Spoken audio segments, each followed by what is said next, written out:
In this week's show, we discuss the latest program from Mythvision, a podcast that appears on YouTube, dedicated to discuss the Bible and debunk a lot of Christian beliefs. Um, the video is called Yahweh God Takes No Pity, a Mythvision documentary. Um, the host of this show, David Daniel Gonzalez, started a debate with the Mythvision followers on the Facebook page um, in challenging the host of the show to be on our radio program because there are a lot of ongoing issues that are discussed in his programs that we would like to pursue and get some clarity on, especially where he's coming from. My co-host Tony and I decided to take on his full documentary and do commentary. We hope that it won't be too much of a challenge to follow, but we would like to see what our audience thinks about our commentary. Thank you. Welcome to another episode of Raiders of the Unknown. I've been starting conflict online, trying to respond to this video that we're going to be critiquing. Look, I appreciate the creator of the video for taking the time to do it. If I had time and the technology, I might do something similar. I might even do it as a mock documentary, or as like today we were watching this video where someone was making fun of Bible verses. I would actually, to get a point across, I would actually question and even like take it to the extreme of like, is it really God? Is it just your imagination? Is it a Canaanite deity that is being portrayed in a different way, or the hodgepodge of different deities? I have no problem of doing that as a question, doing it as intellectual exercise. But when you do it as the gospel, that's when we're gonna talk. And the thing that we critiqued last time, the parallelomania that is usually depicted in Mythvision, I think is gonna come to the forefront. So I was telling Tony, my co-host, before we started the show, that we're not making any profit out of critiquing Derek's work. We're not doing it in a malicious intent to try to cause problems for him and his family and his projects. We're doing it because we want to discuss the ideas. So this is not ripping his material or trying to do anything that causes harm. We're trying to address the issues that he brings up. And as ridiculous as it sounds, when you go after the deity of 2/3 of the population of the world, you should expect some response. So, if I came after Taylor Swift, all the Swifties would come after me. So, all the God-fearing, Bible thumpers like Tony and I are going to say something, but we're going to say it in the most generous and most loving way, because again, they're just ideas. If you're not comfortable enough with people questioning your views, then there's something wrong with you. So I appreciate atheists and free thinkers out there because they are courageous enough to bring these issues to the forefront, but we can challenge it just like they can challenge us, and they can challenge these eternal ideas that some of us find very important. Tony, do you have any comments before we start the critique and conversation about this 2-hour long project? I'm just interested to see the basis of what's being said here. Okay, so but get ready for some very graphic images. I know it's all AI, but it just the contrast of the different found images from all the online stuff. I was telling Tony that most likely he typed demonic entity from Canaanite and Israelite sources, trying to overcome the world, and this like horrible demon came up. So I give it to him for trying to be controversial. So let's get started. The violent storm god Yahweh takes no pity. In the depths of ancient history, a storm deity reigned with unparalleled power, or so it would seem, to those putting the Bible on a pedestal. Today, we invite you on an extraordinary journey into the realm of Yahweh, the storm god who shows no mercy to his enemies. Yes, we will show you the destructive behavior of this deity. But is he alone in his conquest? No. Did the biblical events even happen? Were there other kings and gods who did similar things to other nations in the same way that Yahweh commands Israel to do to the Canaanites, Amalekites, or any other ites? For many, this documentary will be shocking because it shines a light into the dark nature of the biblical deity. For other, What do you think?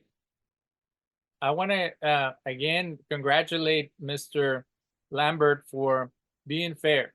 You know, we see these things in the History Channel where they say, you know, the God of the Israelites was a wicked God that slaughtered thousands, and then you start thinking, well, what about the Roman gods? What about the Visigoth gods?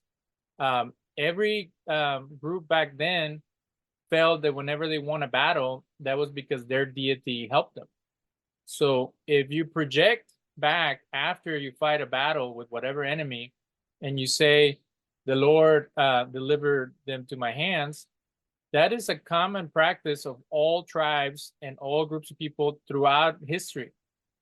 To single out the Israelites, Hebrews, or Jews as cruel, demonic, aggressive, and violent is what I would cry foul about, because, of course, there's ramifications in saying that. If you say those evil Mayans, those evil Aztecs, there's no more Mayans and no more Aztecs per se. The Mayan population is still around, but they're not an organized group like back then. But if you say those evil Jews, those evil Israelite Hebrews or whatever, then you're plaguing us with the curse of Cain and all the stuff that we've been going through for thousands of years. What do you think, Tony, in the first 54 seconds, what do you see, and does it stir up any feelings for you? I think he's got a lot of convolution. He's got a lot of things mixed together. I've seen these arguments within scholarly and academia, and it appears sometimes that they take these deities and they mix them together because of their similarities, but they're still. He's already starting off on the wrong foot. Okay, we're gonna keep on checking it out. well aware of these issues, you will value the depth of scholarly observations. We will also cover many of the apologetic responses to these biblical events, showing you how none of their arguments stand up to the problem. More importantly, Mythvision hopes this documentary helps one see the human fingerprint in the construction of the biblical narrative. The description of this deity seems all too human and dated to the period in history when other kings and gods were doing the same to their enemies. Someone in the back may shout, "That's the Old Testament, and we live in the New Testament age. Jesus would never promote this kind of destruction." We will cover apocalyptic violence in the New Testament. Suffice to say, praise God. Finally, somebody does what I've been wanting someone to do for ages, is depict the deity that is described in the New Testament as the same deity as described in the Old Testament.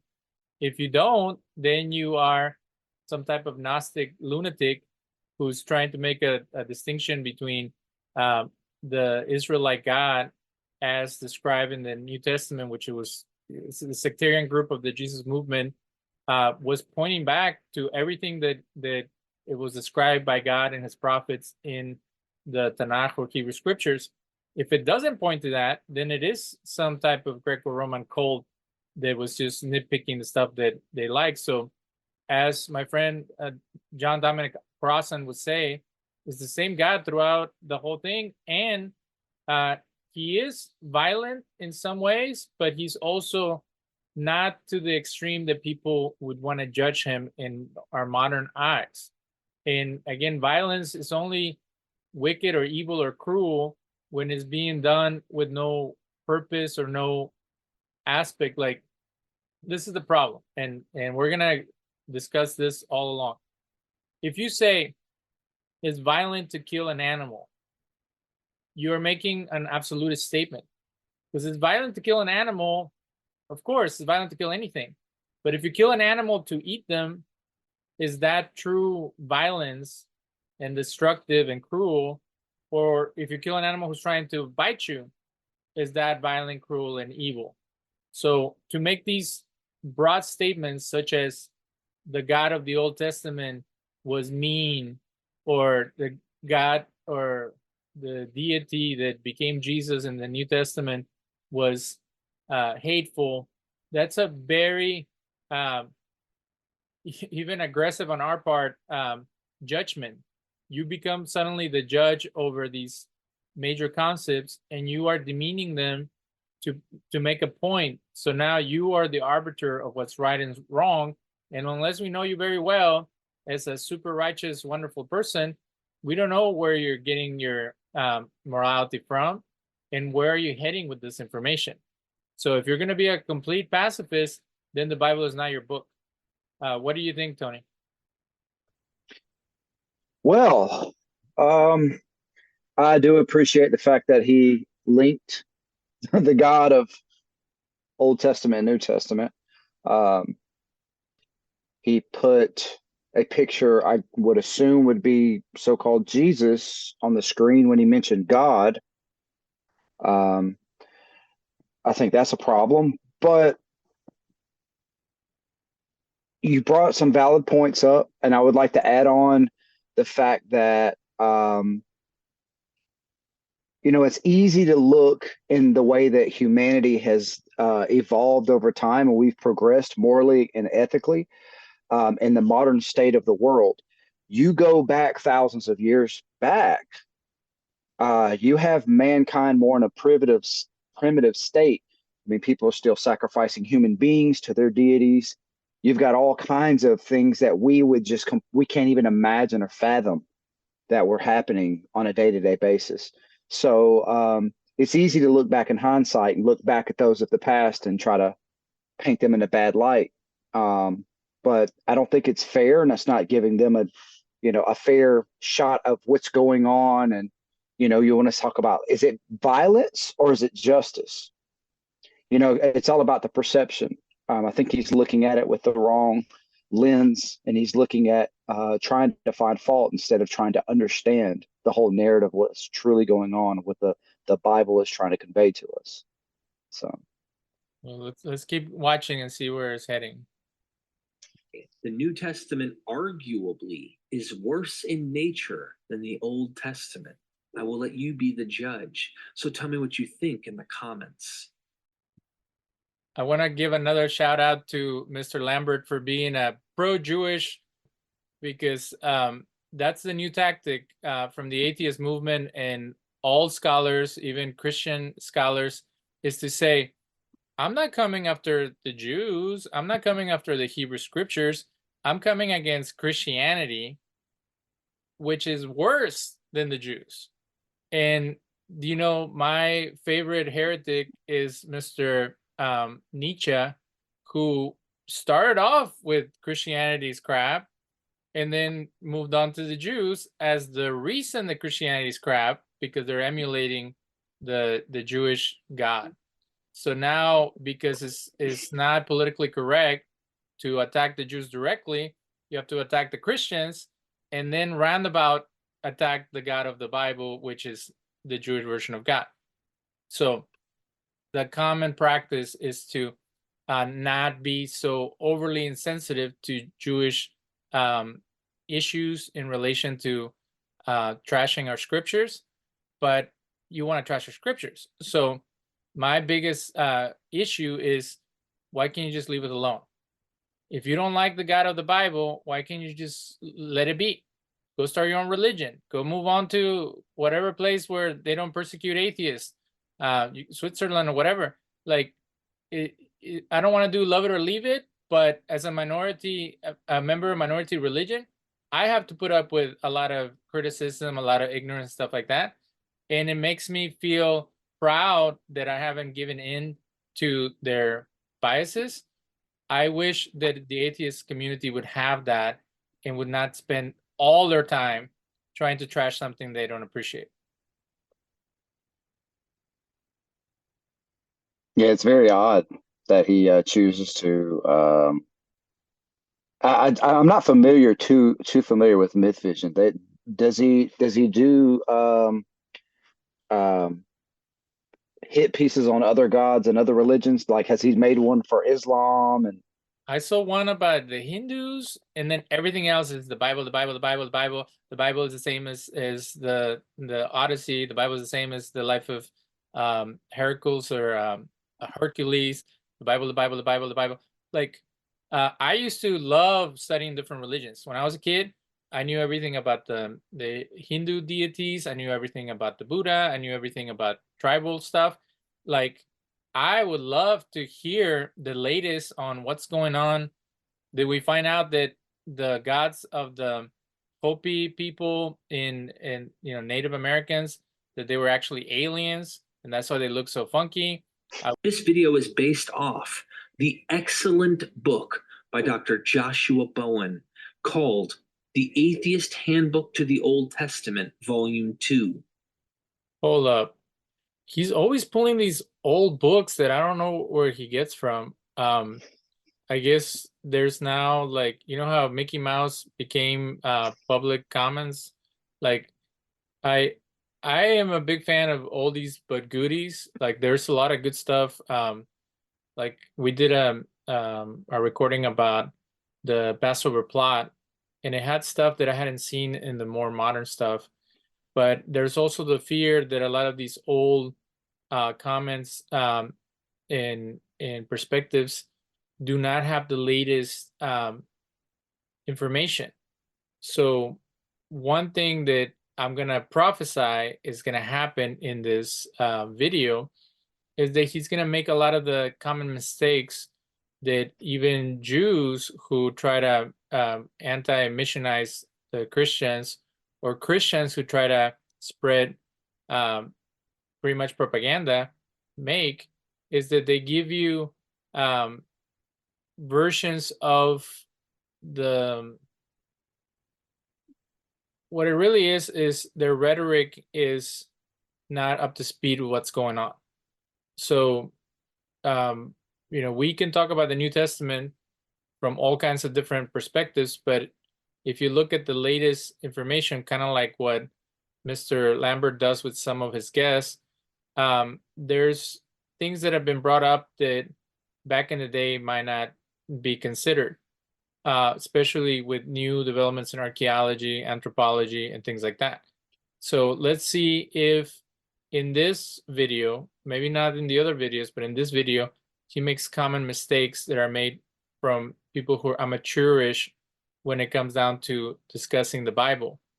Because the Bible is a very complex book. There's a lot of layers. There's a lot of different fields that you can study it from. And if you study it specifically to debunk it, then you're going to fall into some type of premises that are not verifiable, because it's almost like your opinion against the world.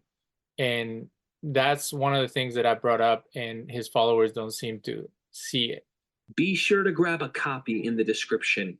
It comes in hardcover, paperback, or on Audible for you to listen to. I swear this book is loaded with great insights, and he sources all the arguments he makes for you to be able to check or fact check what he says. Subscribe to our channel to not miss out on any part of this epic journey. Again, we don't want to be nitpicky, but I see a lot of different deities all over the place. And when we got cut off earlier, I was saying that I haven't seen anything about the Egyptian gods. I think I saw something about the Hindu gods. I haven't seen anything about the Roman gods, other than in comparison to the Israelite one in the stories. So there's a lot of really cool stuff. It almost seems like a video game when you look at the images.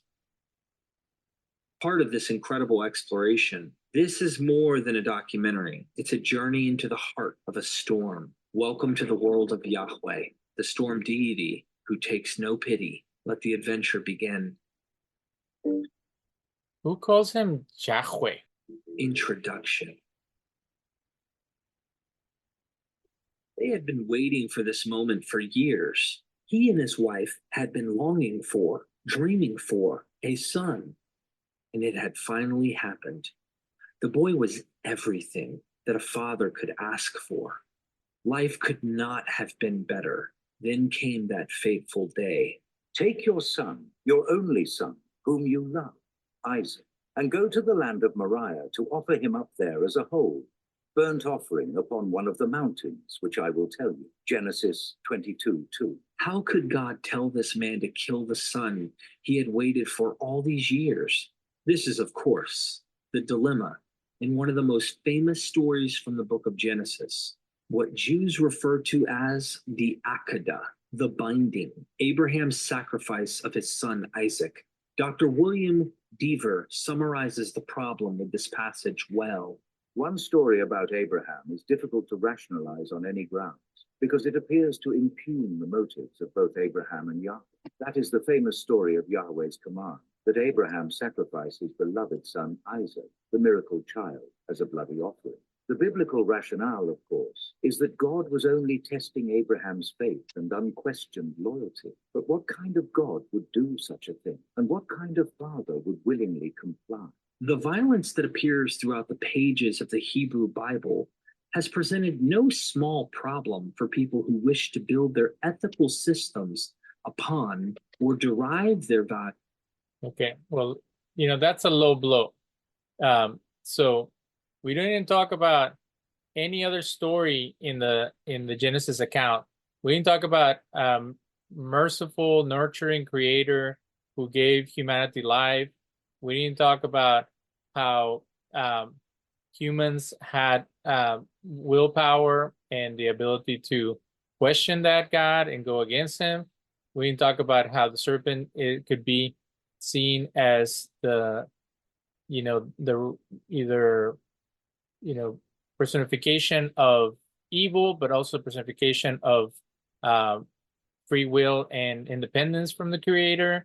And then the stories about how God does not like murder, because if he liked murder, then he would have given Cain a present instead of marking him for life as a criminal.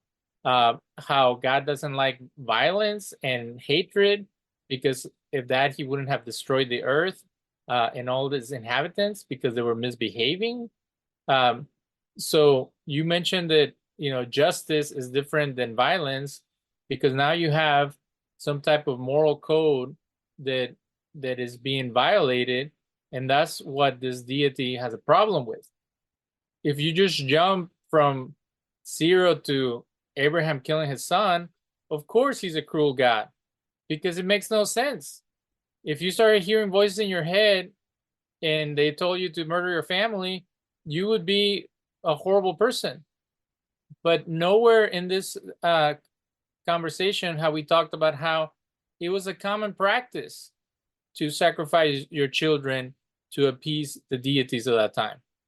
So when you look at the story of Abraham and Isaac, which he mispronounces, the Akedah is the Islamic version, the Akedah is the Jewish or Hebrew version.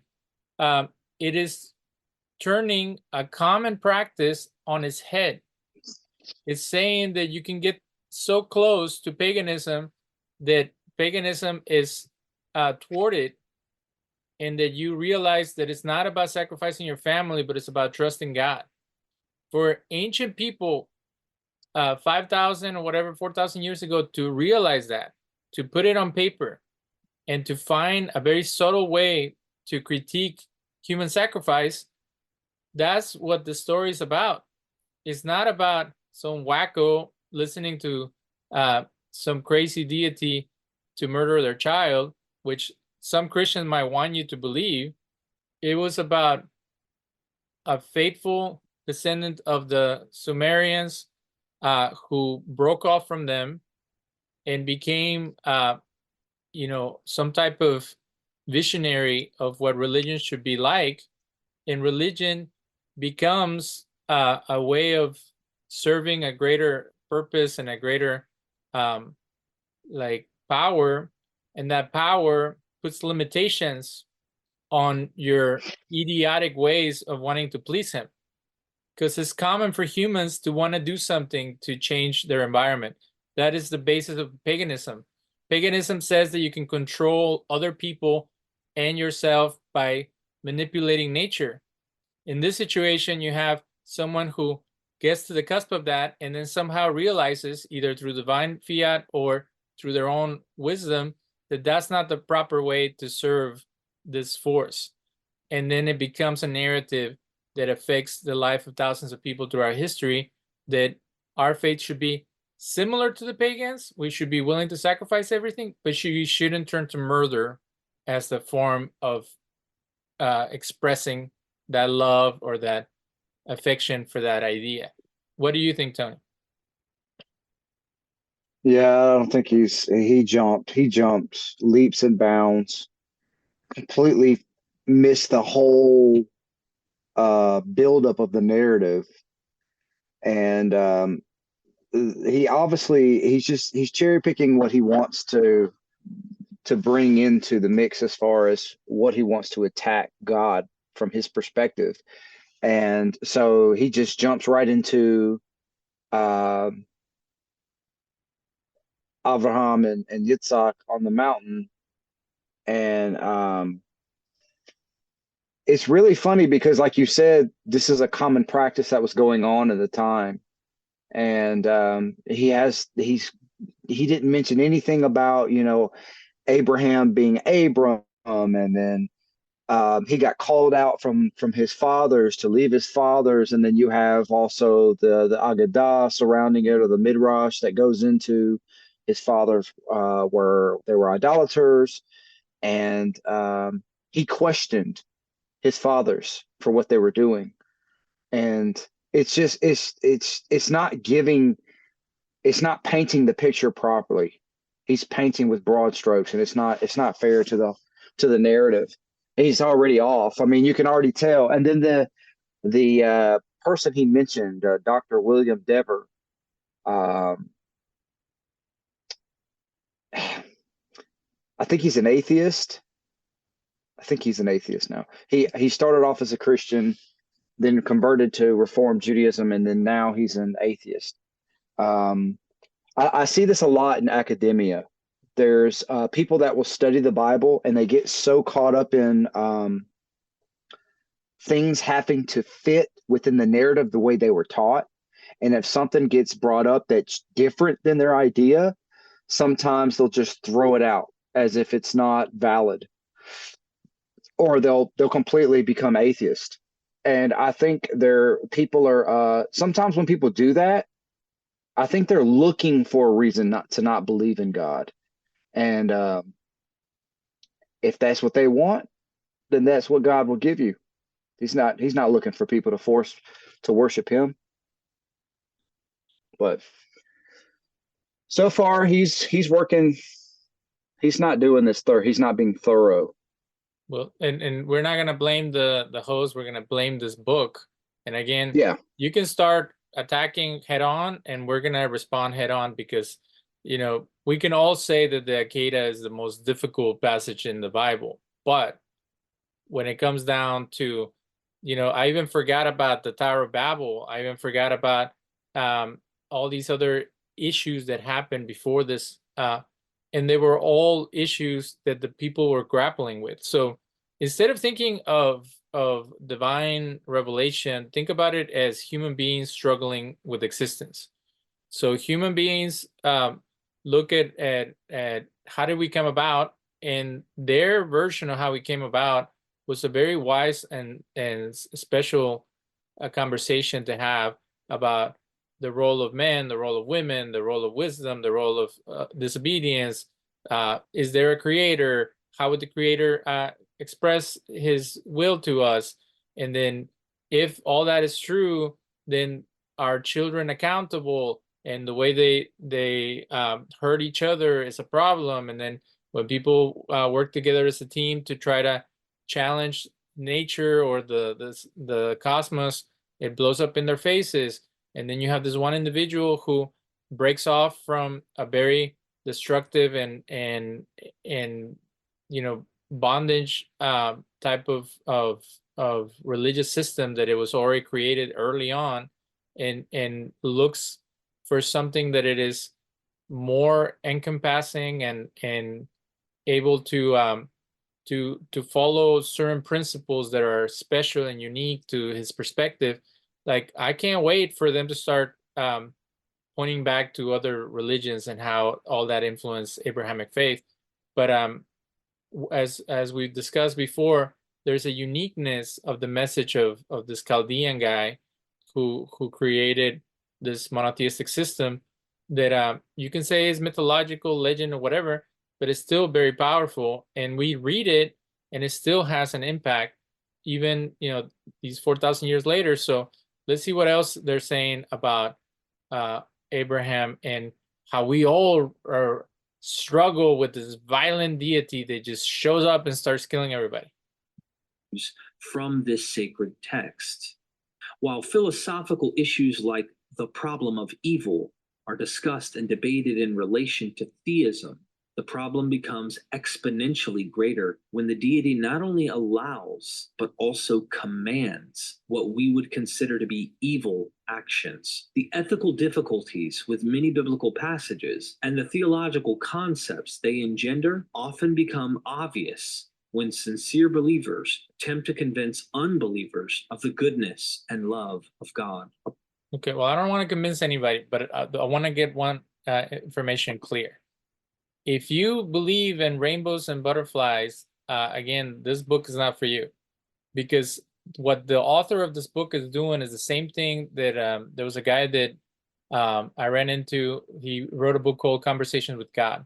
And in an interview that he did on a radio show, he was saying that the God of the Bible is a violent God and that we need to create our own God. But he said something that was the most ridiculous thing I ever heard in my life. He said, if you count the amount of people that God has destroyed through the Israelite or Hebrew kingdom or whatever, the 12 tribes or whomever, all together throughout the whole Bible, it was like 1 million people or 1 billion people or something like that. That is atrocious. And if you really think about it, millions and billions and quadrillions of people die all day long, every day throughout history. So if you impose that responsibility on a creator, of course he's a murderer, but he's also a creator. So you can't say, I don't like this deity that is portrayed in the Bible because he kills, when we all see death all day long.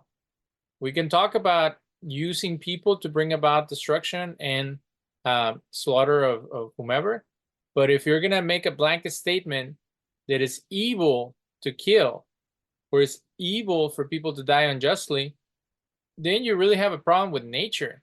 You have a problem with reality. And now you're imposing that problem on this fictional character that you don't even believe in. So now, if they did that, they were foolish for it, but you're a fool because you're going with them. You're saying that some imaginary friend is culpable for the death of all humanity throughout history, and that he uses people to bring it about too, when that's also another form of paganism. Paganism gives death personification, and now the agent of death is God. So you're creating your own enemy out of thin air, and you're imposing that on a deity that has both characteristics, the characteristic of giving life and the characteristic of taking it away. So they don't see that. All they see that is how cruel is existence. Why pin it on this vision of God?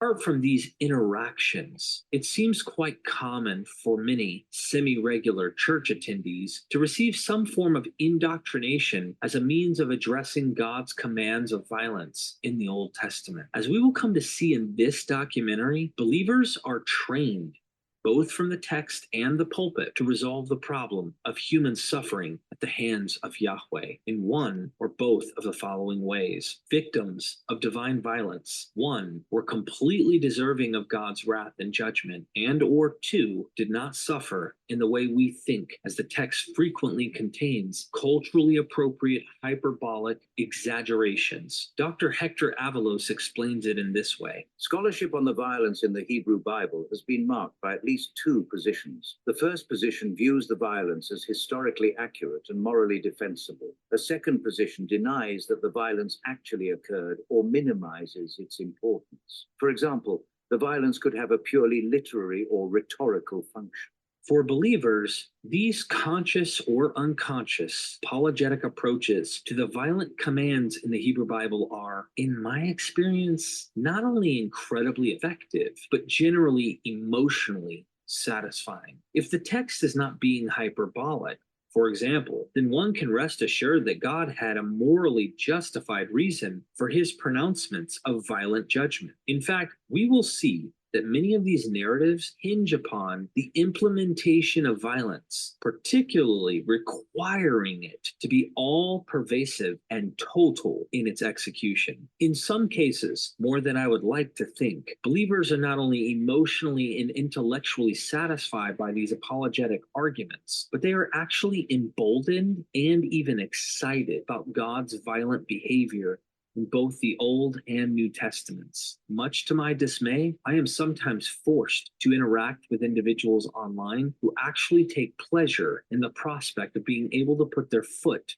on the throats of their unbelieving enemies sometime in the near future. Just you wait. I will sometimes hear, You won't doubt God is real when he gives us a sword to come and destroy you. it is true that relatively few are so enchanted by their beliefs in an impending day of judgment in which they will be given power over their perceived enemies. However, I do not think that, on a deeper level, this is an uncommon form of comfort and consolation to believers who feel themselves persecuted by their society and culture. We will return to this mentality and its connection to the Old and New Testaments. Tony, if I came to you and I said, all atheists are cult members, they worship themselves, and you must fear them because as they've been mistreated, tortured, set on fire, whatever, the Inquisition or the Protestants, the Catholics, the Muslims, even the Buddhists have some heretic hunting going on. Now it's payback time. Now they're going to turn on all the people that hurt them and they're going to kill us all. How would you react? If you came to me and told me that all atheists were coming to kill me, I would laugh. Well, that's what this guy is saying about Christians. He's saying that Christians who have interacted with him are saying, wait until the horseman comes with the sword and I'm going to grab his sword and come get you. Portraying a whole group of people as fanatical murderers is such a low blow that it's like in Batman, Dark Knight, where the Joker tells Batman, you can't punch me in the face and then ask me questions. I'm going to be kind of blurry about it. Like, this guy is preaching to the choir, I guess, because any religious person who's watching this, they've already been turned off by being told that we take pleasure and we get excited when we think about God's justice on our enemies. And what he doesn't understand is that it is a common feeling of all humans to feel satisfaction when justice is served. John Oliver, I was watching a video about his views on the death penalty before the show, And he was saying that it was immoral, it was inappropriate, it was scientifically, you know, not a good deal and all this stuff. But the issue goes back to when a bad guy robs you and they catch him, you find some sense of satisfaction knowing that what you lost is being returned to you. I can see someone saying if you murder a murderer, that doesn't give you back the person they killed, but it might give you some sense of satisfaction that this person is not out there hurting other people. So to assume any type of violence is evil is the problem with this video. We're back to you're not supposed to defend yourself. You're not supposed to kill an animal who bites you. You're not supposed to do anything because we've already made a decision and we created a straw man that any form of violence is evil. So the same judgmental crap that atheists have experienced throughout history now is being put on the Christians. And so that's the psychological problem. I usually don't talk about psychology. I'm not a psychologist and I don't feel comfortable or I think that it's appropriate. Most people talk about in psychological terms and using pop psychology and they're abusing it. But to use the same stigma that they have on atheists and turn it around and put it against believers of any group, it's a hateful act. So now if we're going to use these very strong terms, now I can say, you know, you call it evil, I call it hateful. To depict a group of people as willful participants in God's vengeance, or murderers in waiting for the time they get to destroy all atheists, is uncalled for and unnecessary. If you have an issue with the religious views of these cats, just focus on that. Don't focus on their character as people, because you know then we're going to start doing the competition game where how many atheists killed how many people in communist Russia and how many Christians have killed heretics in the last 2,000 years. And I'm sure that the Christian kingdoms would lose, but that's not the way to approach these fundamental issues.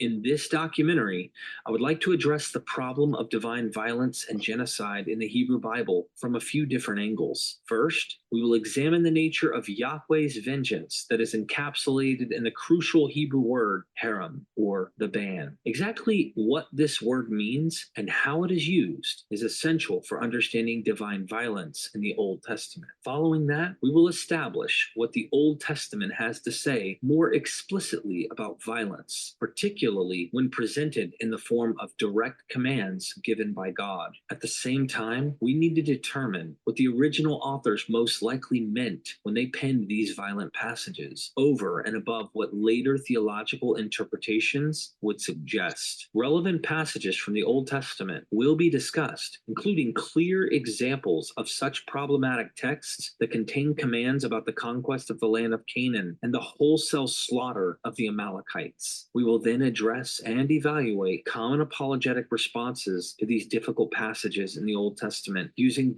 He's talking about apologetics. Again, Christians are not the problem. Apologetics is a term coined by Christians about trying to prove something to someone. You're not fighting apologetics. You were fighting the text. And you notice he said the Hebrew Bible. So now we're talking about the tradition passed down through the generations from the Hebrews who became the Israelites, who became the Jews, to us now. So again, it's the sacred text of one particular group now is going to be criticized, nitpicked, focused on, because a secondary group who developed from it, the Christians, have disseminated it and pushed it down people's throats. And now it's your job as an atheist to dismiss and dispel all these random stories from this one particular group. Thanks a lot, man. We really appreciate being put on the burner at such a time as this. They got mad at me for saying that at the Facebook group, but it's like, this is not the time to start picking on our sacred scriptures because it has consequences. What do you think, Tony? Yeah, he's not being fair at all. He's making low blows. He made that little hit in there, and he knows this. He's a content creator from YouTube. He knows that social media and these media platforms are a cesspool of people running their mouths, saying what they want. There's no accountability for these people, and you can't just say that that's how all people, all Christians are. That is not true. And this kind of, so far, it feels like his terminology and the way he's approaching it is from one perspective, one interpretation, which is the Christian view. He's using Jewish terms like Hebrew Bible, but he's really emphasizing a lot to deal with a Christian interpretation, Christian view. So yeah, it's not, he's not giving it a he's not giving it a fair shot, first off. So I expect what you said you were going to prophesy. I'm starting to see the build up to what's about to be said. So the internal logic of the narratives and comparisons with similar ancient Near Eastern texts that likewise contain violent divine commands. The first apologetic defense is to point out the supposed absolute wickedness of the victims of God's violent behavior. Don't you know that these people were offering their own babies on a burning altar to Molech? They were the most wicked and violent people imaginable. God had to wipe them out. The most obvious problem with this approach will become clear almost immediately upon investigation. But suffice it to say, it requires a particular presupposition or predetermined conclusion regarding the fidelity of the Old Testament texts. However, even assuming that these victims were wicked, we will see that the apologist must be willing to not only defend Yahweh's actions based on this metric, but also the acts of the other gods in the ancient Near East. It is also quite common to hear it's all hyperbole. Some of the language used in the text we will examine appears to be hyperbolic. When responding to criticisms of the celebration of violence in the Bible, you have probably heard someone say, "We even do this today. Boy, the Steelers slaughtered the Vikings in the game on Sunday." We obviously don't mean that one football team actually killed the other. It is argued, therefore, that since somewhat of the language in the biblical texts likely contains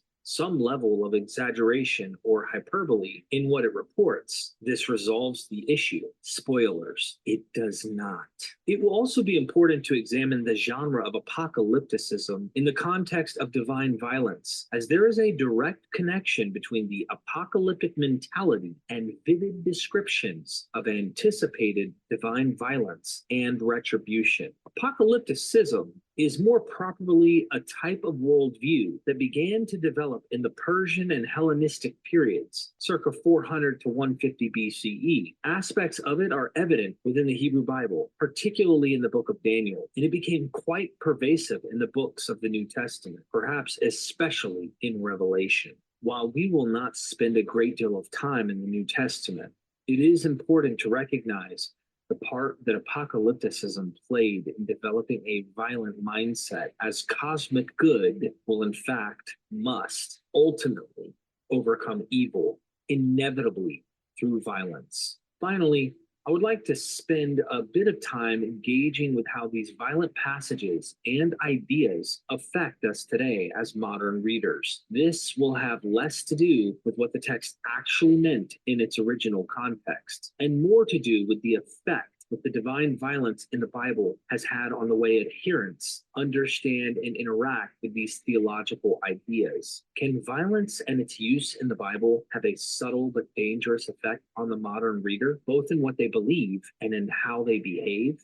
The ban. this guy's jumping all over the place. He's building up an idea saying it's going to be, I'm about to show you, it's going to be crystal clear. And then he jumps to mystical apocalyptic things. He's all over the place. You really can't. If you're going to make a point, make a point. If you're going to make something crystal clear, I mean, because what he's saying, the way he's using his, theatrics with his voice, and he's building up things and these dynamics. I should be a murderer. I serve the God of Abraham, Isaac, and Jacob. and I don't mean Jesus, I mean the God, the God of the Jewish people.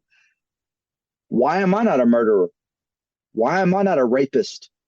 Why am I not sacrificing my children? Why am I against those things? If my God is so murderous and so evil, why am I not murderous and vicious like him, since he's my father, right? I just don't understand his point. He's jumping over. Well, He's making accusations and he doesn't prove his point. I'm still waiting for him to make a point. He hasn't made one yet. well, he's doing that Family Guy thing where you're starting a story and then they jump to a joke and then they come back to the story. But it's a great point that you make. If Jews or God-fearers or whatever they want to call people who follow the God of Israel, the ancient deity of the Hebrews, do not behave in those ways, then where does this come from? And the ethics and the morality of our people come from a counter argument that is described throughout the whole of Scripture against the practices of others. So you can say that the winner wrote the book and that we slaughter everyone and then we painted them in a bad light. That's what happened in Christianity, where all the heretics were the people that the church fathers didn't like. But in the instance of these people who wrote this text, they were the underdog. They were the ones who were under the oppression of the Egyptians, the Babylonians, the Assyrians, and the Greeks. So for them to say, we won, or we, took them out or something like that, but we don't believe what they believe. We need to incorporate their ideas into ours. We actually have a higher ethic that involves love for humanity and respect for one another and interest in the well-being of even the captive, and giving rights to groups that are now even mistreated.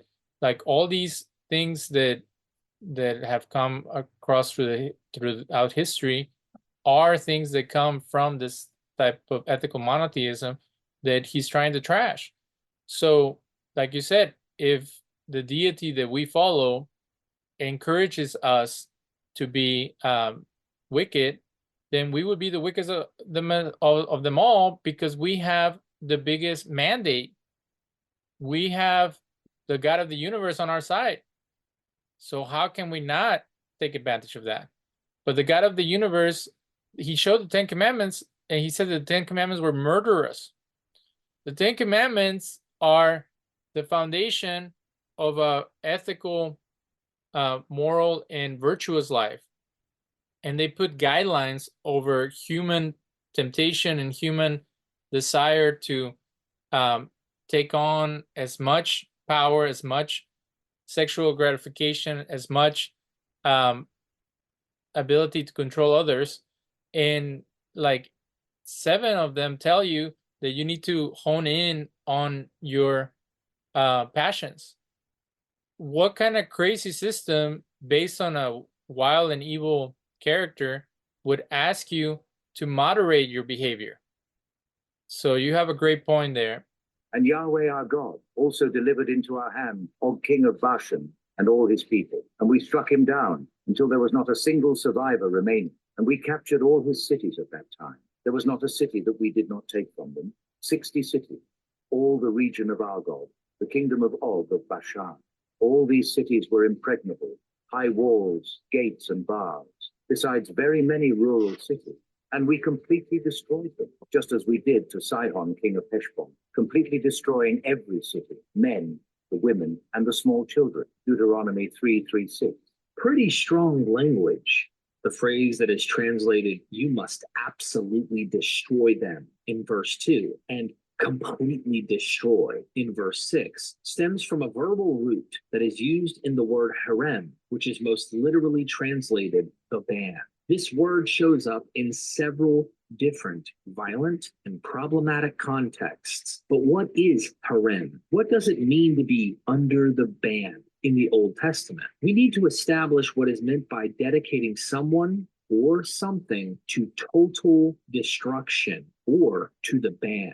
as it will come into play in much of the following discussion. Let's begin by looking at the meaning associated with the verb and noun forms of the word. As a verb, the root term normally carries the meaning to put under the ban. Super helpful, huh? More basically, it has the idea of separating, setting something apart, or dedicating something for someone's use or purposes. Once dedicated, it is no longer available for use by others. In the Hebrew Bible, this type of dedication is made almost exclusively to Yahweh. Because Hebrew is a Semitic language, we can look at other Semitic languages and see if they also have a form of this word and if it is used in a similar way. This root appears, for example, in Akkadian. The verb haramu can be found in lexical lists with the Sumerian word to cut, separate. The noun is essentially the same, something that is set apart or dedicated to something for their use. It may be that the Akkadian word for prostitute, harimtu, is related to the same root, with the idea of being set apart or dedicated to the activity. In both languages, Hebrew and Akkadian,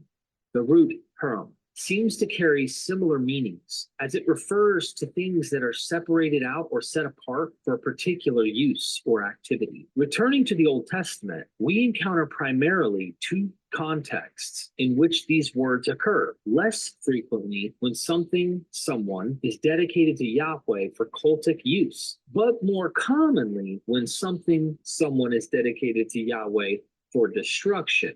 Dr. Russell explains. The idea of the ban developed in two different directions. One possibility was the concentration on the sacred object. The ban became an extreme form of consecration. The object was not destroyed or killed, but transferred to God, actually to his priests, for holy use. On the other hand, the aspect of the sacred could fade completely, and ban assumed the meaning of complete extermination, mostly as a result of wars.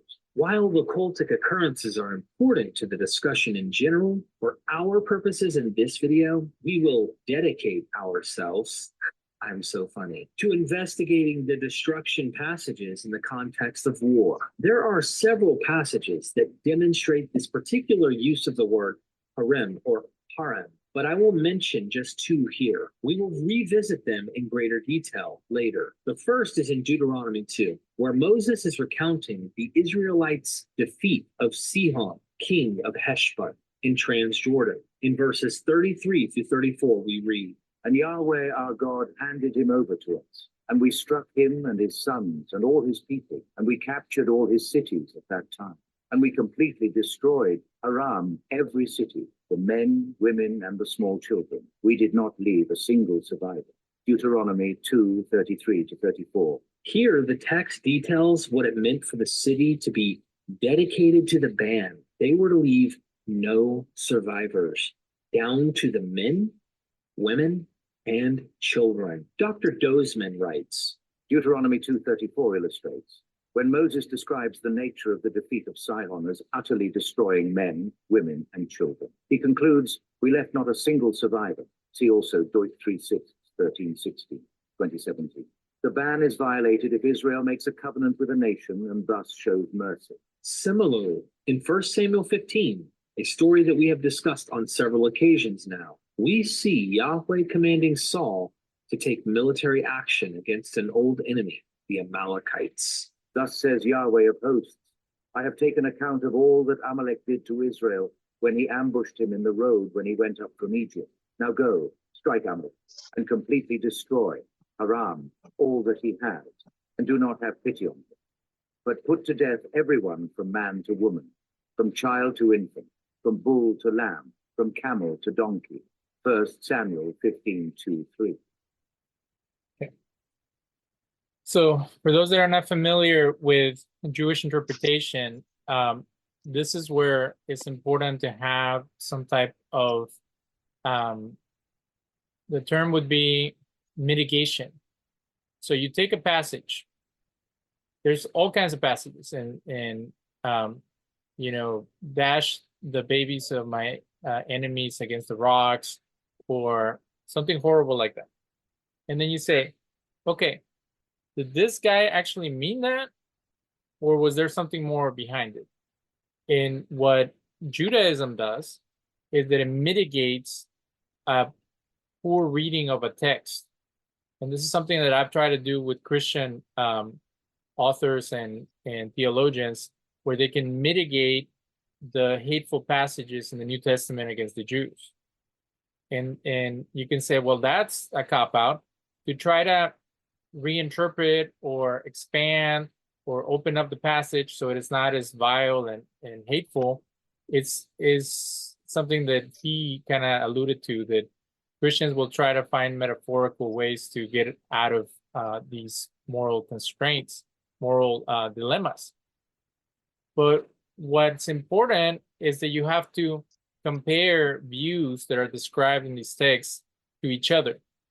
And this, as much as the most religious folks will not agree with the documentary hypotheses, it's important to have that in the rear view mirror, because you can have one group that says make deals with all the groups in Canaan, and you have another writer who says no, slaughter them all. And you can say, well, God now is schizophrenic, because you have one God that says, I love all humanity and they're all my children, and then you have another one that says there are certain people that need to go. When a passage doesn't make sense, or it seems cruel or out of fashion with the way that God is portrayed, that's when the rabbis, the scholars, even the modern day interpreters can work with it, because again, we're talking about divine knowledge or divine revelation, which is not a wooden thing.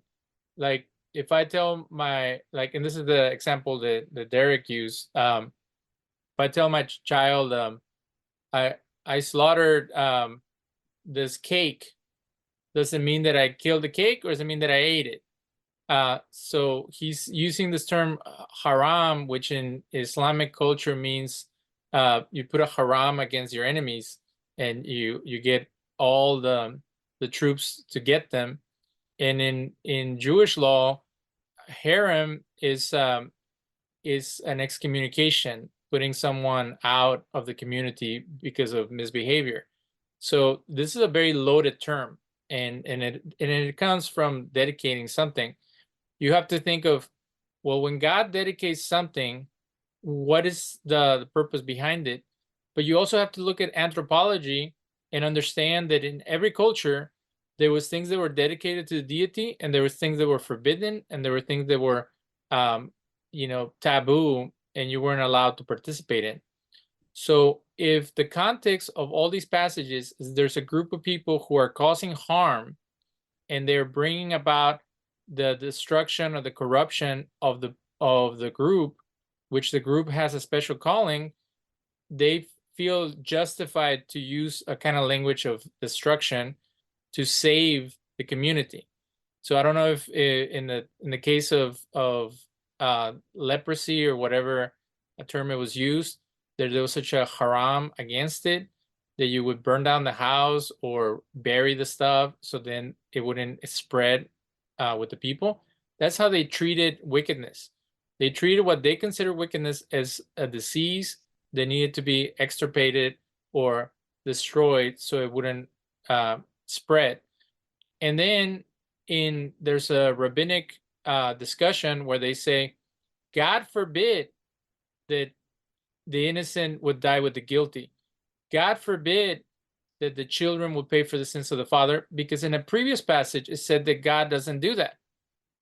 So how can God say in somewhere in Exodus or Deuteronomy that the sins of the fathers will never go to the children, and then when they come into a situation where they feel threatened or they're scared or they're fighting somebody, that suddenly everybody pays and everybody dies, which in modern terms, and this is why this is so dangerous, now we're talking about corporate penalties or genocide, or however they want to extirpate it and put it in modern day situations.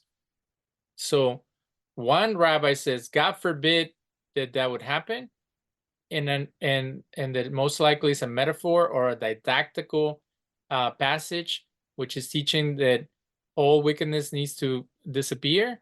And another rabbi says, like a lot of Christians, that it was a special circumstance, that this group of people were so wicked that there needed to be exterminated because it was going to be an ongoing thorn on the side of the Israelites. Again, we weren't there. We don't know exactly what happened, unless they can find some type of archaeological evidence that they came in and they wiped everybody out.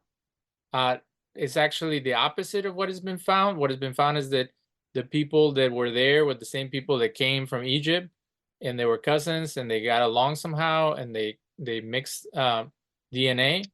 So the narrative is so complicated, so ancient, and so difficult that for us, again, to use a modern day standard of what genocide is, to assume that if a group of people ends up murdering everybody in that community, that it is evil. It's like saying, you know, Hiroshima and Nagasaki should have never happened, and most people agree to that. But then there's people that justify it because they feel that the war would have gone on and there will be more casualties on both sides. So it's such a moral dilemma that cannot be solved. And then you have a group of so-called scholars and some type of movement that is trying to disprove the deity. They're trying to address a moral issue that is still happening. We still have situations where everybody dies because one group is either paranoid, feels threatened, or does not know what to do in a situation when it gets out of hand. And we're trying to go back in time and trying to make sense of it based on some text that discusses one individual taking on arms and doing things that are harmful. But again, is something that is out of our reach. So all we can do is take lessons from it and maybe say, well, that I wouldn't do that, or that's not something that goes along with my vision of God. But we can't completely exit all out and say that it is a sign of a illness that all religious people have, and that is that they justify their actions and they do horrible stuff, and then they find a way to claim that that's what God wanted for them. Tony? Yeah, he's doing a pretty good job at trying to paint a God that he doesn't believe or follow or doesn't even believe exists in a bad light. I got a couple things I wrote down. So first off, you want to make a bet? He didn't even mention the flood, right? Men, women, and children died there. Also, I've noticed this a lot amongst a lot of people that are skeptic towards theism. They try to act as if the way they present their arguments, they like to present it in a way as if they're more empathetic than God himself. And so as in a way, it's almost saying that they're godly, more godly than God. Another issue I'm seeing is there's not a common thread throughout Scripture, as in this so-called deity of evil and mass destruction of genocide goes around and it's just murdering nations left and right. That's non-existent. There's specific context to certain things that was going on. He wants to talk about the Canaanites from Deuteronomy. He fails to mention that the practices of what these people were doing specifically listed in Leviticus, and it is a form of justice. And next we see he has a vendetta. I can see it. He has a vendetta. I see this a lot about atheists, again, people that are skeptics. I appreciate the free thinking, like you said initially in the prologue. It causes people like us to be to stay sharp, to always go back and to look at the texts and to reevaluate and things like that. But I still find it lacking in a lot of areas, because he's trying to paint this picture as this God of the Jewish people as being this outright violent and evil God. But we have instances like where a sister was raped in a certain situation, and Simeon and Levi went and they went to go get retribution. And they tricked the men into going and becoming circumcised. And while they were circumcised and they were in a state of vulnerability, they went and slaughtered them. Did God pat him on the back for that? No. God says, because you've done this, the rule and the authority will go to Judah. So they had to submit because of their violence. So it's funny, the God is so violent, then why isn't he rewarding violence? It just doesn't, it's not adding up. And they're painting this picture as if there's just going out and frontier justice everywhere. There's a system. And I can tell the person that is presenting it doesn't know anything about Jewish law and how things have been handled historically. So he's got holes in it. He's got holes in it. And like you said, you brought up some valid points. We weren't there. We're seeing a summarization of an event that happened that none of us witnessed. And, we can only leave it up to our imaginations. So it's still not, I don't see any valid points yet. I'm still waiting. I'm still waiting for that crystal clear, point he's trying to make. But the ban is another low point in this documentary, whereas the same people who would consecrate themselves to God, now they're consecrating places for destruction. So there's a judgmental element of, they claim to be holier than thou, and holiness to them is murder. And it's like, again, you're trying to paint us as the crazy cannibals from Texas Chainsaw Massacre. That's what you're trying to do. I think what he's doing is he has this premise and he's trying to judge the God of the Hebrews as if they're similar religious systems than all the other religions of the world. This is the most, Judaism and the God of Israel is such a unique God to all the other gods of mankind. I mean, the cities of refuge. I mean, come on, dude. I mean, how compassionate is that? But he's a murderous, rampaging imbecile, right? This is what he's trying to say, but well, let's keep going. As with Deuteronomy 2:33-34 earlier, the ban or dedication results in the dedicated objects or people being utterly destroyed. The rationale for having to kill or exterminate all living things that are placed under the ban has to do with them being set aside or dedicated to Yahweh. Dr. Russell states, its basis is the view that the banned object, which might be a living being, belongs to the divine sphere and is therefore excluded from normal profane utilization or existence. This often means that it must be exterminated. If you set aside something for a deity, then no one else is able to partake of or utilize what has been dedicated. Consider, for example, the idea of sacrifice. The object. See where he's going? He's doing the same thing that Nietzsche said. Christians serve a weak God that gave his life as a sacrifice, and he was appeasing a wrathful God that was, like bloodthirsty and like a vampire, and he drank Jesus' blood or something like that.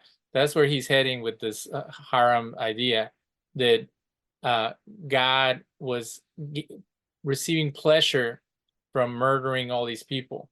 So the monster that he shows in the beginning of the movie is what he's trying to portray God as.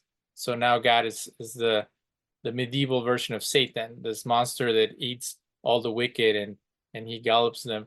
Like, that's where he's going. And now he's going to make the jump that Jesus took the place of all those people because he was consecrated as the Messiah, and he suffered and died, and God was like, cheering on and waiting to swallow him. And like, that's not what Judaism is. This is a caricature based on a poor reading of the New Testament that doesn't even make any sense, and now you're going to pin that on the Jews.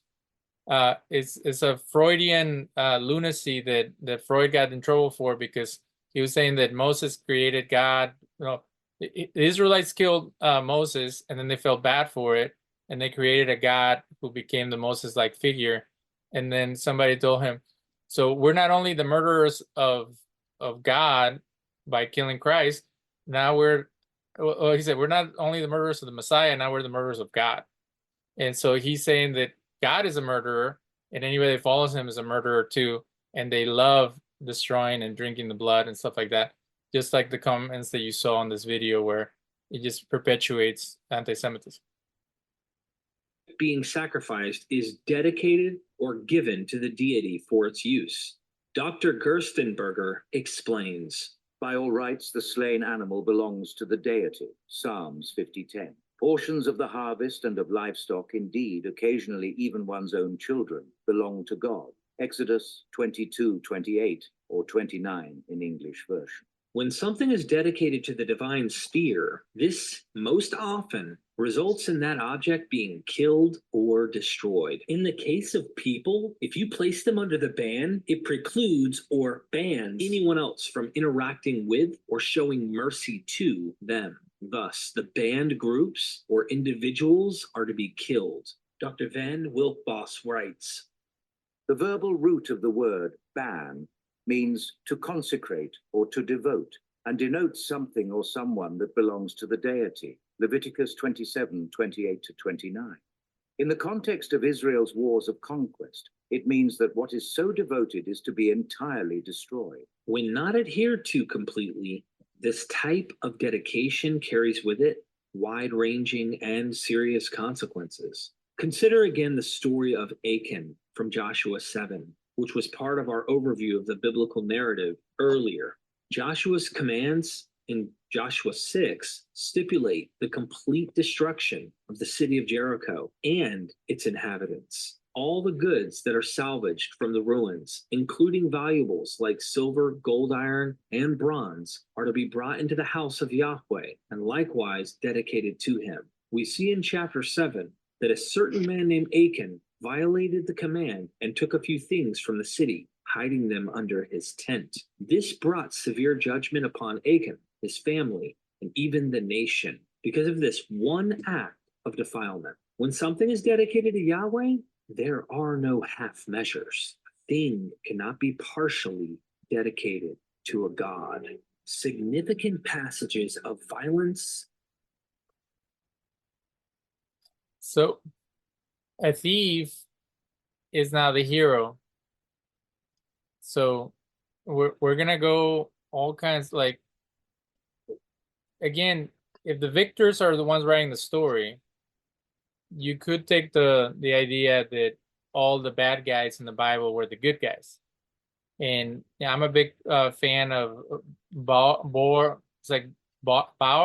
who said that all the heretics in Christianity were actually the real Christians, and all the institutionalized Christians were the fake ones. So I'll give him that. Okay, fine. You know, Goliath was the good guy, and you know, the Egyptians were mistreated by the Hebrews or whatever. And that's what Christian Bale said about Moses when he portrayed him, that Moses was a terrorist, and he was, you know, he murdered the firstborn son after kidnapping him, and he held the Egyptian kingdom hostage to his whims. Fine, you know, let's be creative with the text. Let's just throw everything out and reconstruct it from scratch. I want to see how he does that with the significant passages of violence and genocide. If we're gonna get nuts, let's get nuts, like Michael Keaton would say in Batman. And genocide. As you can imagine, in a documentary like this, there's no way that we can cover all the various passages that describe divine violence and genocide. However, I would like to go through several significant passages, particularly in the books of Deuteronomy and Joshua, that prominently feature some of the most problematic, violent, divine commands in the Hebrew Bible. Later in the video, we will extend our investigation to other violent texts in the Old and New Testaments. But the passages examined here will lay the groundwork for what is to come. We will focus on Deuteronomy 7, several passages in the book of Joshua and 1 Samuel 15, Deuteronomy 7, a call for destruction. When Yahweh your God brings you to the land that you are about to enter to possess, and he drives out many nations from before you, the Hittites, Girgashites, Amorites, Canaanites, Perizzites, Hivites, and Jebusites, 7 nations greater and mightier than you, and Yahweh your God hands them over to you, and you strike them down. You must absolutely destroy them. Do not make a covenant with them, and do not show them any mercy. Deuteronomy 7:1-2. We have already seen sections of Deuteronomy 2 and 3 that describe the ban that was inflicted upon Sihon, king of Heshbon, and Og, king of Bashan, in Transjordan. Moses admonishes the Both mythological giants. Let's talk about that. So now, if we're gonna look at metaphors and legends, you have giants. They're killing giants, and they're killing the people who follow the giants. So if you're gonna get silly and start questioning everything, maybe that's a metaphor, because Giborim in Hebrew means mighty ones. But the way that a lot of people interpret it is that Og and the other guy were giants. So why don't you talk about that? They killed monsters. So I wonder how this guy interprets Leviathan and what's the other monster? Behemoth. Behemoth. children of Israel to keep the law for Yahweh and not worship other gods. For those who forsake Yahweh will themselves be destroyed. Deuteronomy 7:10. For the children of Israel, the great danger of falling into rebellion by worshiping other gods was exacerbated by the continued presence of foreigners in the land surrounding them. Notice verses 3-4. And you shall not marry them. You shall not give your daughter to their son, nor shall you take their daughter for your son, because they will turn your son away from me, and they will serve other gods. And the fierce anger of Yahweh will burn against you, and he will destroy you quickly. Deuteronomy 7:3-4. I'm waiting for him to call the Israelites racist. Maybe you're more familiar with all the wives that Moses had, but weren't at least one of them from a different tribe and from a different people? Yeah. So this idea of what Daniel Boyarin would claim is tribalism and almost some type of racism is ignorant, because to ask for your children not to participate in temple prostitution or to sacrificial stuff that is not allowed, such as killing humans, is not a form of racism. It's a form of trying to keep people from doing bad stuff, like morality. But yeah, more like cultural purity. Yeah, so you can say they were obsessed with purity. That's fine, but you can't say that they were being discriminatory in a negative way. They were being discriminatory in a positive way, trying to stay away from corruption. So I'm sure that it somewhere in here is going to get in there. He already threw in genocide, which is a modern term. So again, it's very easy to judge ancient texts with modern day values. In verse 16, we read, And you will destroy all the peoples that Yahweh your God is about to deliver to you. Your eyes shall not look compassionately on them, and you shall not serve their gods, because that will be a snare for you. Deuteronomy 7:16. We see here that both negative and positive commands were given to the Israelites. Negatively, they were to keep from intermingling with the native residents and were to show no pity on them. As for the positive command, they were to absolutely destroy them, along with all the cultic paraphernalia in the land. The point was that they were to maintain their absolute purity by removing all things that might tempt them to fall into worshiping other deities. Dr. Craigie summarizes the policy of eradication in Canaan this way. When the Israelites conquered their new land, they were to destroy the old inhabitants, refusing to enter into any kind of treaty with them, either political or marital. Any kind of treaty would be a compromise and would lead to disaster. Therefore, the Israelites were to destroy systematically the physical religious furniture of their enemies, indicating thereby their complete lack of recognition for the gods of their enemies. Toward the end of the book of Joshua, after Yahweh had defeated and driven out Israel's enemies from the land of Canaan, a similar command is reiterated to the people. Now take great heed to yourselves, to love Yahweh your God. Because if you in fact go back and cling to the remnant of these nations, these that remain with you, and you intermarry with them, and you go into them and they into you, you must surely know that Yahweh your God will no longer drive out these nations from before you, and they will be to you as a trap and a snare, and as scourges against your sides and as thorns in your eyes, until you perish from off this good land that Yahweh your God has given to you. Joshua 23:12-13. Notice the emphasis on maintaining separation from foreign influence, as it would ensnare the Israelites to fall into idol worship, leading them to suffer the consequences of Yahweh's wrath. Dr. Tigay summarizes. The reason for the severe treatment of the Canaanites is to prevent the Israelites from intermarrying with them and being lured into the worship of their gods in violation of the first two commandments. The experience at Peor, recorded in Numbers 25:1-3, had already shown how sexual attraction leads to worship of foreign gods. This reference to the incident at Peor is one that the reader is likely familiar with. The Israelites were seduced by foreign women, which brought the wrath of Yahweh upon them. It is this same principle that operates in Deuteronomy 7. If the Canaanites are left to remain in the land, they will become a snare to the Israelites, cause them to worship other gods, and thereby incur Yahweh's wrath. So Mr. Derek just gave us the whole point of Joshua and all these passages is, hey, do not contaminate yourselves with deities like you did in Egypt. And deities from the foreign worship are destructive, just like in Judaism, idolatry, murder, and sexual sin are unforgivable sins. They're saying do not partake of those things that are destructive. So just a quick Google reference about the difference between Joshua and Judges. It says, while Joshua describes the successes of the Israelites in their conquest, Judges provides a more nuanced and complex understanding of the events. It describes the difficulties and struggles that the Israelites faced in their attempt to conquer the land, including their continued need to battle against the Canaanite inhabitants and other nations that threatened their presence. Furthermore, Judges also highlights the way that the Israelites were impacted by their new environment, such as the way they often adopted Canaanite customs and beliefs.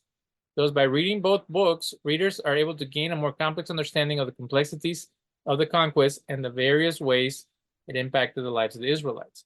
So in my interview with John Dominic Crossan, he said that Joshua is like a retelling of what really happened that puts the Israelites in a positive light. And back then, destroying your enemies was a virtue. You were seen as weak if you didn't destroy your enemies and wipe them all out. But in Judges, you see that they didn't do that. They made deals, they struggled, a lot of them fell into those practices. So a more sanitized version is depicted in, and that's the only one that this author and this presenter are showing. So they don't even know that there's layers and that there's two versions. They're just focused on what's going to make the Israelites look like maniac murderers, and that's what they're presenting to the public. For this reason, they must be eradicated. Deuteronomy. Therapy, for me, came at a time that was really pivotal. Becoming a new father, I needed more. We're about to get kicked out again. Rules of engagement. In Deuteronomy 20, we have a detailed set of rules of engagement by which Israel is to operate. The targets of Israel's military aggression are divided into two groups: those cities inside the land of Canaan and those that lie outside.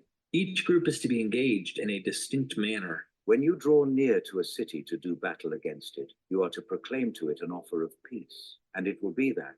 If it, the city, answers you peacefully, and it opens up to you, then it will be that all the people that are found inside will be available to you as forced labor, and they will serve you. But if it will not make peace with you and makes war with you, then you shall besiege it, and Yahweh your God will deliver it into your hand.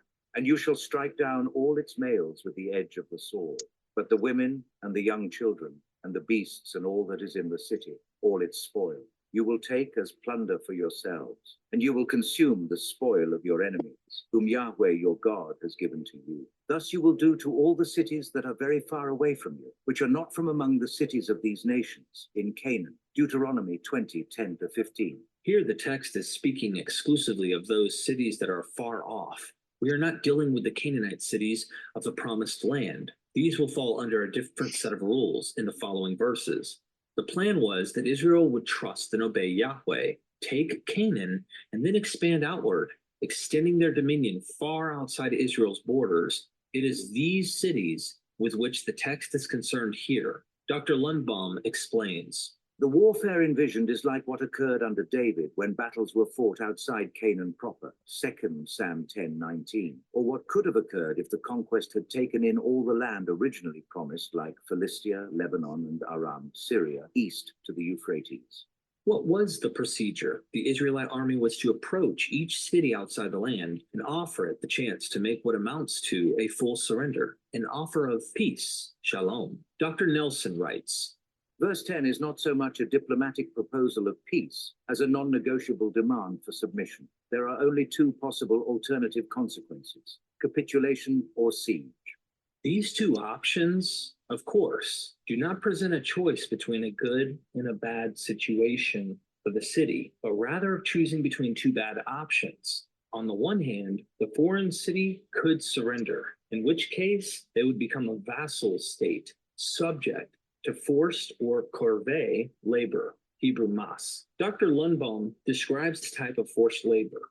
This would be task work in agriculture and construction projects such as David required of the Ammonites, whom Psalm 12:31, and Solomon required of Canaanites who had not been expelled from the land, 1 Kings 9:15-21, cf. Judge 1:27-35. The Gibeonites became hewers of wood and drawers of water, Josh 9:21-27. Should they refuse? So was it a botch job? Because they were supposed to kill the Canaanites. So why is Solomon using them for laborers? So they did a terrible slaughter. Mm-hmm. And that's where it gets funky. And you know, this is the Torah. So this is a huge challenge for us Jews, that the Torah is telling people to, you know, murder some, keep other, use the women and the children for your spoil. So this is tough. So I'll give it to them. It is difficult stuff, but let's see where else he's going with it. To surrender, to be subjected to forced labor, the Israelites would lay siege, gain entry to the city, and kill all the men. They would then take the women, small children, animals, and anything else of value as plunder. The men in the city likely represented the fighting force, and none were to be left alive.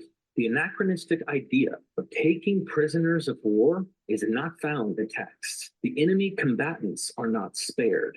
Anyone left alive in these imagined conquests now belonged to the Israelites. In short, for cities outside the land of Canaan, the offer was vassalage or destruction. But what about the cities that were inside Canaan? A different fate awaited them. Let's say imagine conquest. So he's acknowledging that this is projected or reworked to make it seem like the Israelites were that powerful. Again, these were the descendants of a tribe of slaves who were living in the desert for 40 years. Where did they get the military ability to be able to do all this? It gives the impression that God made them great warriors, but in the text it shows that they were kind of weak and scared. They thought their enemies were too formidable for them to take. So now he's kind of like, you know, struggling because he knows that it's a lot for them to achieve, to destroy all these people and take them over. So again, if you hear from a general that when they went to Iraq, they took over and now everybody's free and stuff like that, you know that's not true. You know that it was a horrible experience for everyone, but in hindsight, he can give you the highlights and say that everything went great. So there could be some of that going on. Again, because he's dealing with the Torah, not just with the judges and the prophets. It's a little harder for us to make a case. As Asher Mesa would say, you don't mess with the Torah has more weight. So now we have to use interpretive methods and, like I was saying earlier, mitigate these ideas to make them make sense. Because there's a point where even logically, how are they able to achieve this unless it was miraculous? And then if it was miraculous, then it becomes a cyclical argument, because then it's like, well, if God gave them the power to do that, then it was meant to happen, and the people there, deserved it and stuff like that. And that's, I think, what the atheist movement has issues with, is that it's a narrative that doesn't make sense for the modern man, and I can see that. However, from the cities of these peoples, whom Yahweh your God is about to give to you as an inheritance, you must not leave anything alive that breathes. You must certainly completely destroy them: the Hittites and the Amorites, the Canaanites and the Perizzites, the Hivites and the Jebusites, just as Yahweh your God has commanded you, so that they will not teach you to do according to all their abominations, which they have done for their gods, leading you so sin against Yahweh your God. Deuteronomy 20:16-18. There was to be no offer of peace. Nope. Tony, tell us about the concept of sin in Judaism, because that's something that we've been discussing with a friend of ours, and it is a huge element that cannot be ignored. Christians talk about sin as disappointing God and being naughty or not meeting the mark. What is sin in Judaism? Violation of God's holy Torah. Okay, so the instructions of God are a certain behavior that is virtuous, and then when you are not able to achieve it, that would be an avera? Yep. Okay, so Christians would portray that nothing you do is worthwhile, and that God is angry at you, and that you have to find somebody to intercede on your behalf. It's like a courtroom. In Judaism, it's almost like disappointing your father or mother. Like, God expects more from you. You have a unique role from the get-go, versus nothing you do is ever worthwhile. So when they say that mixing with these other groups leads to disobeying God, they have a moral system that is already there. And if you compare it to the Sumerian and Babylonian codes, they're very similar. The king makes a covenant with the people, and the people behave on their rules. So this is the birth of civilization. So to say that the people who created civilization are at fault for wanting to keep civilization alive is almost like in The Walking Dead, where they had to make choices and work out how are they going to implement these rules. And sometimes there was caveats. It wasn't always the same. So if you see in the later seasons of The Walking Dead, they have to decide if to put someone to death is the way to deal with their wickedness. They have to decide if having a court system with all the different towns is going to be the way to deal with rebellious individuals who are still wanting to bring destruction. They have to decide how to deal with natural issues that come their way. In their version, the plague is the zombies, and this one it would be diseases and other natural phenomenon. So all that is taking place. Sometimes it's brutal, and sometimes is exchange of the making a deal with the people there. But it's almost like a working of how do you keep civilization alive. So if you come and you see it as this barbarous people, then you miss that element that it is being conveyed in the text. Yeah, I think what's going on is it's not understanding that the relationship that Hashem has with his people is likened unto a father. And when you disappoint God, aka sin, um, you know, you've missed the mark, but there's always an opportunity to make things right. But it's like this is why the fear of the Lord is supposed to be always with us, because it's not the fear as in, ooh, scary, evil God. No, it's the fear of me as a human being not being perfect. I should have that fear that my actions can tarnish my relationship with my Father in heaven. And so this is why we have the fear, so that we can always keep our eyes focused on doing what's right and being kind and loving and merciful. I mean,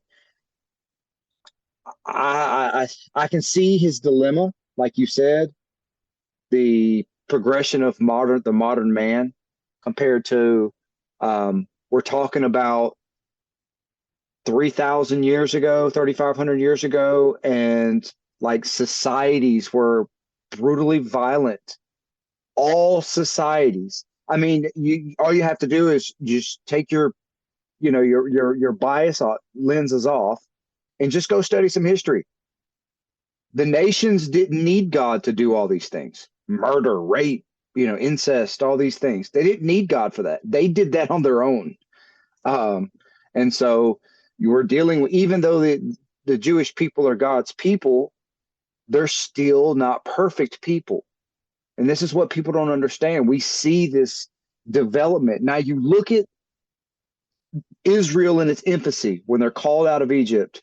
Look at them today. Look what God transformed them into, because what's being conveyed here is there's this evil God that's wrathful of vengeance, that wants murder.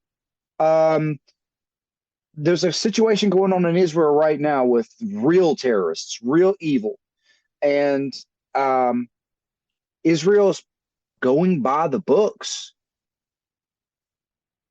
Like the way he's painting the picture of the way God's commanding Israel to do things, there would be no such thing as Palestine. There would be no such thing as the West Bank. There wouldn't be.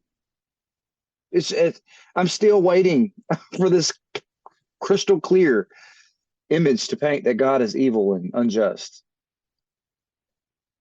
Well, How far are we in? 30 minutes in. 30 minutes in. I know we still have, an hour and a half left, but let's take a very progressive approach. If you believe in progressive revelation, that God has been showing a little bit more of him throughout the years, this is the infancy of religion.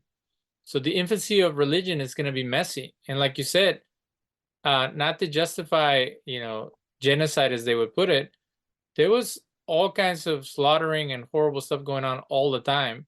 And now you have a group of people who are within that system making small strides in the right direction. That would be the half full perspective of the glass. But if you have a half empty, then you're like, these people are perpetuating the wickedness that was in the land. So you agree that it's wicked for everybody to slaughter each other. So your own sense of justice is being questioned at this time. So I have respect for that and what the atheist movement is doing. But again, the incrementalism is what they really have a problem with. That it took years for them to realize that you shouldn't murder everyone. When God in the life of Solomon tells David that he's not allowed to build a temple because he has blood in his hands, that is a development. Suddenly, the same deity that told him to go destroy his own enemies and help them through it, now he's saying, that's not how I wanted to go on.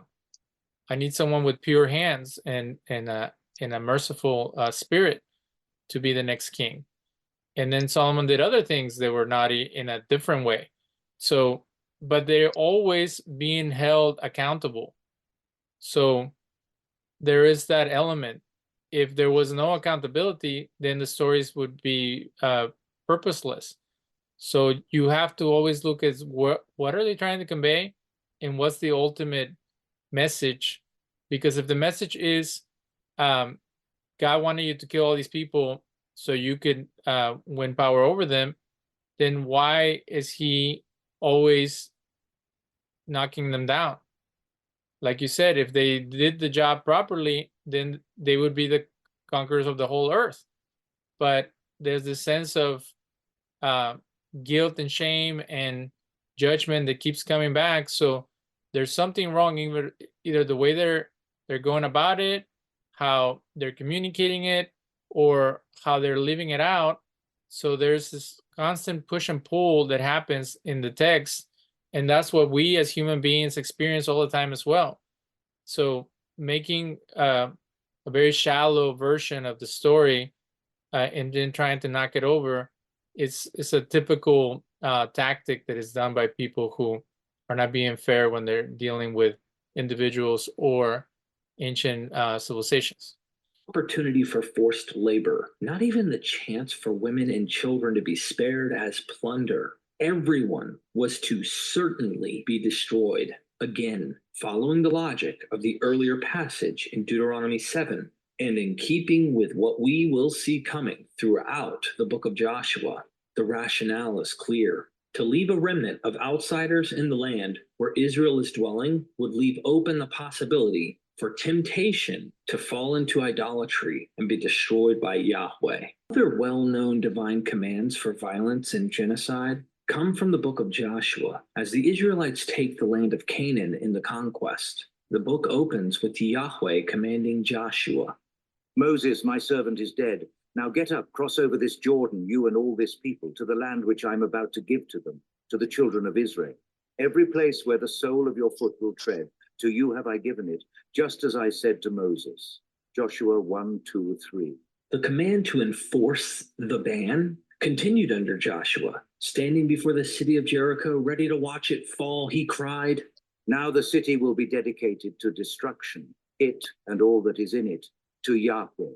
Only Rahab will live, she and all who are with her in the house, because she hid the messengers that we sent. Joshua 6:17. In fact, throughout the book of Joshua, the Israelites go from site to site, completely destroying various cities by the command of Yahweh. We get several summary statements in the book concerning the defeat that Israel inflicts upon their adversaries. So Joshua struck down all the land, the mountain and the Negev and the Shephelah and the slopes and all their kings. He did not leave anyone who escaped, but he completely destroyed all who breathed, just as Yahweh, the God of Israel, had commanded. Joshua 10:40. And again, And all the cities of these kings and all their kings, Joshua captured and struck them down with the edge of the sword. He completely destroyed them, just as Moses, the servant of Yahweh, had commanded. Joshua 11:12. there is no question from the text that the command of Yahweh was to enforce the ban upon all the Canaanites, just as we saw in the book of Deuteronomy. While Yahweh's instructions are clear, the Israelites failed to carry out these orders in full, following the conquest narrative in Joshua 1 through 12. Chapter 13 opens with Joshua as an old man to whom Yahweh appears. And Yahweh said to him, You are old and advanced in years, but a great deal of land remains to be possessed. Joshua 13:1. The command that was given for the nation of Israel to possess the land has not been fulfilled completely. Here, much of the land is yet to be possessed. Is this considered to be a good thing in the narrative? Do we see the author presenting this in a positive light? Is the idea, oh, good. In a show of mercy, they must have spared such and such people groups in the land from destruction? No. Instead, this is seen as a failure on the part of the nation of Israel, a theme that continues into the book of Judges. In chapter 1, the message was an encouragement to conquer the land. In chapter 13, the emphasis is on the land not yet conquered. Dr. Collins comes more to the point. The book of Joshua claims that Joshua carried out a campaign of wholesale slaughter. For this, he is not faulted. On the contrary, the Israelites are blamed for falling short of total slaughter and failing to drive out all the Canaanites. Joshua 13:13, Judges 1. That this was considered a failure clearly shows that the prior commands were not intended to be taken as hyperbole. They are instructions to literally eradicate whole cities. If it were hyperbolic language, then the fact that a great deal of the land had not yet been subjected to this treatment would pose no issue. 1 Samuel 15, the Amalekites.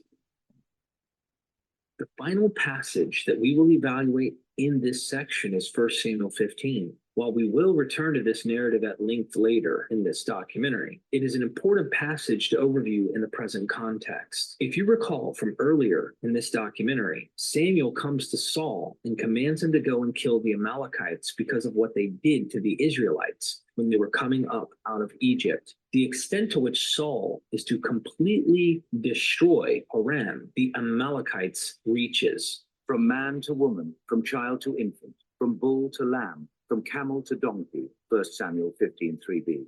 This is language of complete, wholesale destruction, echoes that which we have already seen in the books of Deuteronomy and Joshua. As before, the calls for the annihilation of Amalek and its people, cattle, etc., employs a form of the same word, harim, we touched on above. Interestingly, the writer is at pains to point out that while Saul attacks the Amalekites as instructed, he also warns a group known as the Kenites to flee the area. The mercy shown to the Kenites is in return for kindness they showed Israel on their way out of Egypt.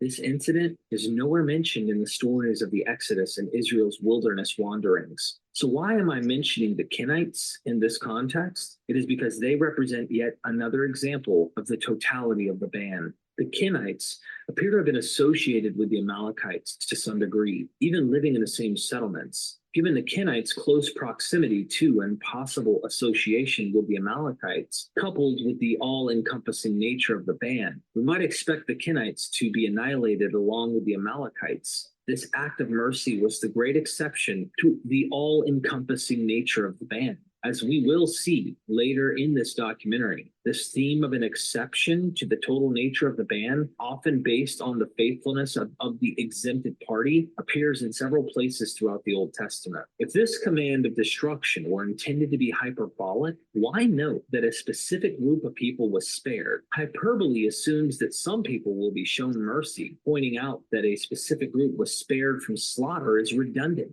The command to save the Kenites from the ban is only noteworthy because it goes against the all-encompassing nature of the instruction to destroy the Amalekites. The writer is showing that the requirement to completely destroy meant exactly that, the complete destruction of everyone. Come on, man. If you make a zero-sum approach where it's either literal or metaphorical, and you say metaphors are only one-sided, like you say something and it has to be that way, then there's no didactical purpose. If it's showing that you can show mercy, then it's not a complete ban. There's caveats. There's a way to go around the command. If your dad tells you go clean the garage, and then he comes in and there's still some boxes, and then you say, well, I decided to keep a side dirty because I was tired. If your dad is a despot, he would hurt you for not following the rule. But if your dad is a cool guy, he would say, okay, baby, I trust your judgment. So how can it be a complete, utter ban that leads to destruction, and then they make concessions? So then you're not learning anything from that passage. The passage is supposed to be, even in the midst of following the rules, if there are people who are willing to change and they're willing to show love and compassion, you show love and compassion to them. So the didactical purpose of that story is that the wicked deserve no mercy, not the righteous. If there was no religious message conveyed, it would be murder everyone. But the message is that there are good people, just like Sodom and Gomorrah. He says, if there is a righteous person, you spare them. So there is very special message that is trying to be conveyed in relation to judging people according to their works, according to their virtues. If it's just we murdered them because they're all caught up in this systematic destruction of the area so you can occupy it or take it over, then there wouldn't be any possibilities for anybody to survive. So you lose this argument very easily if you add a third component. You're saying metaphor is not a thing, literalism is a thing. The third component is didactical, because that's how you teach people not only to behave, but to find the good in the evil. And writing people off as wicked is what it keeps doing throughout all the different texts that you quote, saying there's a kind of wickedness that has to be exterminated. But if there are people among them who change and are willing to have an amicable relationship, and they show mercy to us, we will show mercy to them. So that's an honorable thing that they're doing, not this mass slaughter that they're being accused of. What do you think, Tony?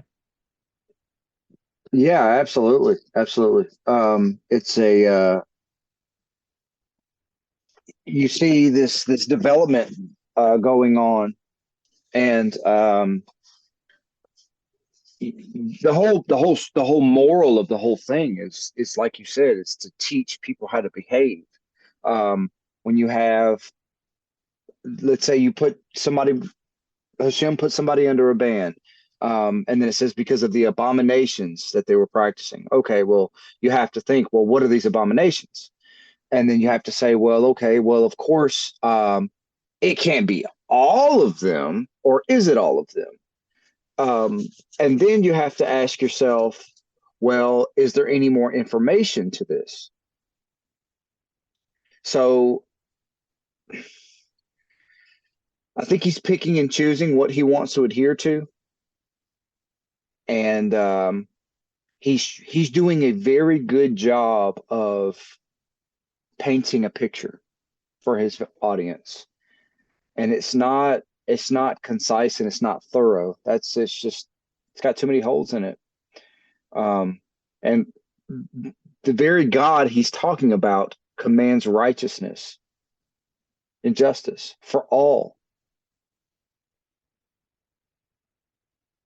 I'm just curious to see where he keeps going with this. From man to woman, from child to infant, from bull to lamb, from camel to donkey. 1 Samuel 15:3. In the end, Saul carries out his task, but with more exceptions than allowed by Yahweh. His fault lies not in taking a hyperbolic command literally, but rather in taking the extent of a literal command as something less. Saul chooses not to execute the king, and he spares some of the choice animals. For this, he is not only scolded by the prophet, but is ultimately rejected by Yahweh as king of Israel. 1 Samuel 15:23. In fact, because Saul fails to carry out the total slaughter of everyone, including the king, Samuel is forced to take out his own weapon and kill the Amalekite ruler. The finer points in this narrative make abundantly clear the ban required the complete annihilation of all those who had been dedicated to destruction. Sparing but one individual and a few animals was deemed a failure to carry out its proper execution. If this were hyperbolic language, these few exceptions would have been expected. Looking back on these several passages in Deuteronomy, Joshua, and 1 Samuel, we could see a pattern of themes and consistencies that run throughout. First, the use of the noun haram, ban, and the verb haram, to destroy, repeatedly appear in these texts. In each case, they are part of a divine mandate to devote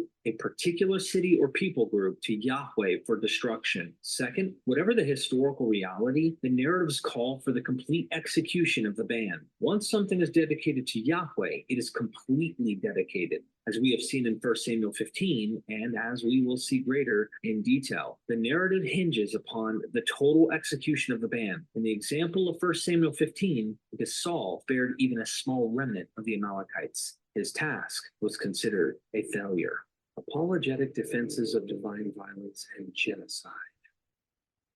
What do Christians and apologists say about these types of divine commands that call for violence and genocide in the Old Testament? What defenses or justifications are put forward to get God off the hook, as it were? For the most part, I tend to read and hear two general types of arguments to explain or defend the biblical texts. One, God was justified in his actions, and two, these passages are hyperbolic. We will examine both of these positions in this section, evaluating their strengths and weaknesses, along with the ramifications that accompany adherence to these interpretations of the text.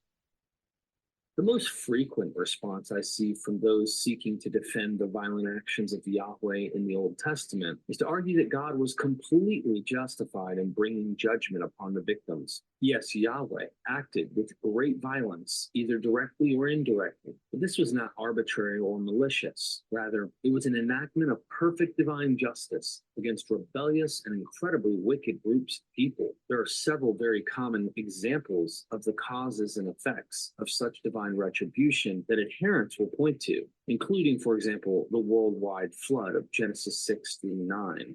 And he wiped out every living thing which was upon the ground, from man to beast to creeping thing, and to the birds of heaven. And they were wiped out from the earth, and only Noah and those with him in the ark remained. Genesis 7-23. The extermination of all but 8 humans and 2 of each species of animal will rightly draw strong criticism from many readers of the story. Of course, the text does not lead us to conclude that Yahweh was in any way unjustified in bringing about this devastating deluge. And Yahweh saw that great was the wickedness of humanity in the earth, and every intent of the thoughts of his heart are only evil continually. Genesis 6:5. The passage itself explicitly validates the violent actions of the deity. This explanation, that the entire world was completely corrupt and sinful, might not hold up under scrutiny for a more fundamentalist interpretation of the story. What of the infants who were not capable of knowing or doing evil? All told, this is not the point of the text. Other biblical narratives do not seem to go to such lengths to justify Yahweh's act. What are we, children? Like, I just don't understand how can someone bring up a passage like that and not use any of the tools that we have as modern men. If you look at all the myths where they all mention floods or some type of natural disaster, nobody's worried about the people that died. They're worried about, is this going to happen again? Or this is an ongoing thing. We have monsoons, we have tornadoes, we have all kinds of stuff that comes our way. And to be so, oh my goodness, what kind of God would do that? Again, you're fighting nature, you're fighting the cosmos. You're not fighting the particular vision of God from this group of people. You're acting like, I want all human beings that ever existed to be here because it's cruel for anybody to die at any point. Like, you can't see it as people die. We don't know how to explain it. Sometimes they die in catastrophic ways, and some people survive. Maybe they're special. Maybe they have a purpose. Like, let's make the story a legend. You know, I'm not going to debate anybody about it happened or it didn't happen, but let's say that it is a legend. It's a legend that it is to the point. Horrible stuff is going on. Something happened. So I can see primitive man saying there's a reason why things happen, and it must be our behavior. And then there's a group of people who did the right thing and they survived. So it's a survivalist. You could say the people that packed up their lunch and had rations survived, and the people that didn't care, the wave took them. Okay, I'm not gonna, fight you over, did it really happen? Was it the whole world? Was it just a small area? To them it was. To them it was catastrophic and divine. Like, now you're going to be debating over children that we didn't even know if they were there or not. And then, well, what about the whales? Did the whales die because they were in the water? And what about the dinosaurs? Like, come on, man. This is childish debates. Like, you're building a case against the deity from a particular group that didn't even exist at that time. And you're going back another 6,000 years, whatever, to a story that is very simple. There's nothing to fight about. And it's all or nothing. It's Star Wars is good and bad. There's nothing, there's no in between. How can you make that your main element? Now at 41 minutes, I'm gonna bring down the house with how cruel he was from the beginning by killing all the babies. I think it's the opposite when you think about, I guess, his position, what he's trying to bring to the table. It's unjust to allow humanity to completely stay in a state of mind where they're self-destructive and they're practicing all types of moral depravities. I mean, what's the point of that world, that type of world, without intervening and stopping it? And then not just that, but if you stand on the edge of a curb, which is what, maybe 6 inches, not even 6 inches, 4 inches to the ground, you'll be careless. But now if that drop is plunging to your death, you'll be more careful to stay away from that edge. So when there's consequence for our actions, human beings tend to be more act in more moral and ethical ways. And we see this today. You've got the laws of the land. There's a punishment for this crime, therefore we don't do this. But in the times where this stuff is going on, there is no police, there is no governments, there is no militaries in the modern sense. These people are living in a primitive way compared to what we live today. So, yeah. Well, we have 5 more minutes and then we're gonna call it a night, but Nevertheless, many of these generally imply some rationalizations given for God's commands, although they rarely meet our modern standards of moral justification for the violence inflicted upon the victims. By way of example, let's use the case of the Canaanites in the conquest of Joshua. We saw before that the book of Joshua describes the conquest of the land of Canaan by the Israelites at the direction of Yahweh.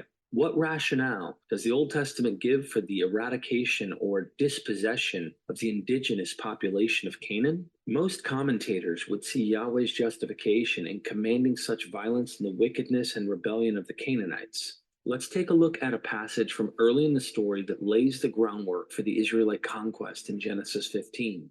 And he said to Abram, know for sure that your descendants will be resident aliens in a land that is not their own, and they will serve them, and they will oppress them for 400 years. And also that nation whom they serve will I myself judge, and afterwards they will go out with great possessions. And you yourself will go to your fathers in peace. You will be buried at a good old age. And in the 4th generation they will return here, since the wickedness of the Amorites is not complete yet. Genesis 15:13-16. There are several things to notice in this passage. If you read through the context, you will see that Abram has been promised descendants, so many descendants that he will be unable to count them. Now, Abram is pretty old, as is Sarai, his wife. How will Abram know that all this will actually come to pass? Yahweh has him perform a ritual by which they might ratify this agreement or covenant sworn between 2 parties. Before the ritual is performed, Yahweh describes what is going to happen to Abram and his descendants in the future. They are going to serve another nation for a lengthy period of time and eventually return to the land promised by Yahweh to Abram, where he has presently settled. But why such a lengthy period of time? Why not give him the land then and there? Certainly, Abram could establish his family and begin to put down roots, which would ultimately result in the vast number of descendants that Yahweh had promised. However, this was not God's plan. Yahweh had determined that the inhabitants of the land had not yet become wicked enough to bring about his wrath. Dr. Goldingay says it this way: Yahweh cannot simply throw out the current inhabitants of the country in favor of Abraham's offspring, whom he wishes to favor, even for the sake of his own purpose for the world as a whole. The Amorites must and will have lots of time to turn from their waywardness before Yahweh will be able to say, that's it. It's a name that often simply designates people that live in the land of Canaan who cannot receive retribution prematurely. Dr. Wyndham agrees. Here the Amorites stand for all the inhabitants of Canaan. Divine judgment in the form of Israel's conquest must wait until they are sufficiently wicked to deserve this fate. Similarly, Dr. Hamilton summarizes. Only when the iniquity of the Amorites like the pre-Israelite inhabitants of Palestine, has run its full measure, will the Israelites enter Palestine to claim it and possess it? Only when the iniquity of the Amorites has reached the point of no return will they forfeit the land. Who's this doctor, whatever, using anachronistic terms like Palestine is another ridiculous example of how we know where this is going. Palestine did not become Palestine until 150 or 60 AD, when the Romans, to make fun of the Jews who they destroyed in the Second Revolt and kicked them out of the land, named it after the Philistines.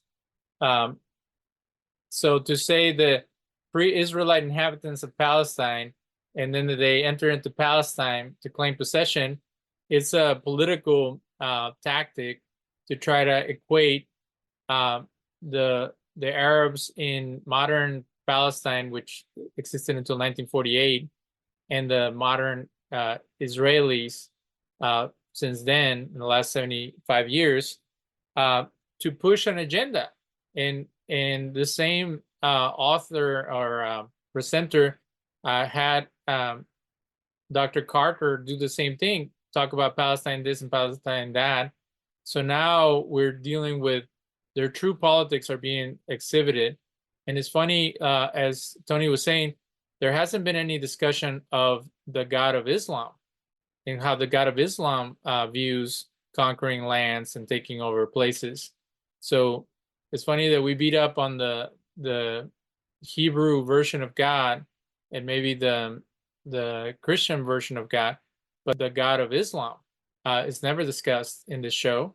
And then how it focuses on a lot of these elements that they would consider destructive and abusive, and pushes them forward to medieval times and the modern era.